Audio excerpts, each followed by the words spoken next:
Yo, so galing tayo kay dun sa bagong business ni Master Tweaker 89 DMZ mixer John Musa. So pinuntahan ko siya, kabubukas lang daw nung kanyang Maestro Cafe. Ang ganda, meron siyang 80s ang tawag doon, video game. Yung mga Mario Brothers, Pac-Man, yung mga Contra Commando, Street Fighter, 1942, Galaga, ang dami. So, kaya kabubukas pa lang, libre. Meron siyang medium billiards and lalagyan pa raw niya ng pinball and darts, no? So, masarap naman yung coffee niya. Kaya lang sa ngayon, ang coffee niya is cold, no? Pero ang mura. Ang mura ng coffee niya is only 49. Sipin niyo yun, 49 pesos lang. No? Tapos kaya ako nagpunta sa kanya kasi kinumusta ko siya kasi tama-tama meron siyang Famous A Van Life.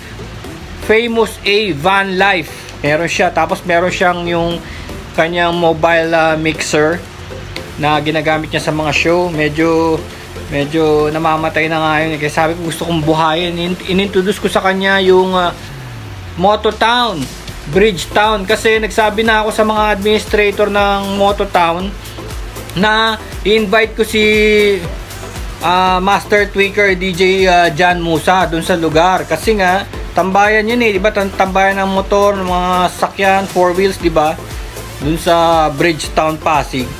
So ayun, finalo up ko lang, medyo busy siya pero dahil hilig niya talaga yung mixing, bagay siya dun. Bali nahantay siya ng mga vlogger dun at saka yung mga administrator, sila Boss Edsel. Kasi na-introduce ko na rin sa kanya yung Ride Academy. Tapos si Premium Gears, sabi ko Premium Gears kasi yung van niya is wala pang sticker, plain pa lang. So sabi ko baka magawa yun ni Boss Alan, Chipler Moto. Tapos meron din siyang balak mag-merchandising nung kanyang 89 DMZ kasi siya ang owner ng 89 DMZ FM radio station noon, no? So nasa kanya pa rin yung rights ng 89 DMZ kaya pwede niyang ilagay sa t-shirt. Bali nostalgic yun sa mga batang 90s, no? Tapos pina-message ko sa kanya si Local Conejo, si Ma'am Rita, and everything. Sabi ko excited ng mga tao marinig yung mga mix niya doon.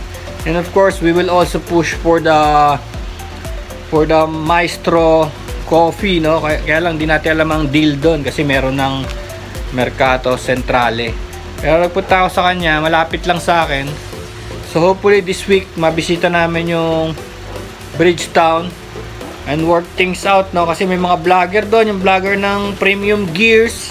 Gusto rin siyang ma-meet. Maybe may vlog yung kanyang van life o yung kanyang DJ mixing, no? Si Nabili.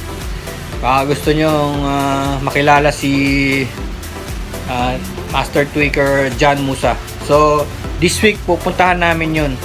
So yun ang meeting namin kanina, no? So from there maybe magkaroon ng exciting vlogs and business venture, no? Kasi marami ring business ideas to. Ito si Sir John Musa, hindi lang siya basta DJ, nagka-car show din siya. Ang dami rin niyang motor, ang dami rin niyang mga motor na for show. Tapos marami siyang Vespang di battery. Isipin nyo, Vespa body, di battery, Primavera body. Kinukuha pa niya sa Thailand. So nakakapanghinayang hindi kwento ang storya ni Master Tweaker John Musa.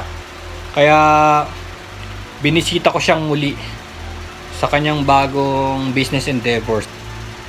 Okay, sana abangan niyo yung mga susunod na vlogs namin. Peace.